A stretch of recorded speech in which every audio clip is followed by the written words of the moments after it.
പിസ്ത കേക്കിന് വേണ്ടിയിട്ട് ഫില്ലിങ്സിനായിട്ട് കൊടുക്കുന്ന ഒരു പിസ്ത സോസ് നമുക്കൊന്ന് റെഡിയാക്കി എടുക്കാം കേട്ടോ. അപ്പോൾ അതിന് വേണ്ടിയിട്ട് ആദ്യം തന്നെ നമുക്ക് ഇവിടെ ഒരു 50 ഗ്രാം വൈറ്റ് കോമ്പൗണ്ടാണ് എടുത്തിട്ടുള്ളത്.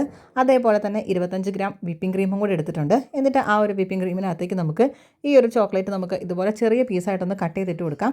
അതാകുമ്പോൾ നമുക്ക് ഡബിൾ ബോയിലിംഗ് ചെയ്യുന്ന സമയത്ത് പെട്ടെന്ന് തന്നെ നമുക്കിതൊന്ന് മെൽറ്റായിട്ട് കിട്ടും. അപ്പോൾ ഇതൊന്ന് മെൽറ്റ് ചെയ്ത് നമുക്ക് ഇതുപോലെ ഒന്ന് ലൂസാക്കി തന്നെ നമുക്ക് ഇവിടെ എടുത്തിട്ടുണ്ട് കേട്ടോ. ഇനി നമുക്ക് ഇതിനകത്തേക്ക് നമ്മുടെ മെയിൻ ആയിട്ടുള്ള ഒരു ഇൻഗ്രീഡിയൻറ്റ് ചേർത്ത് കൊടുക്കുകയാണ്.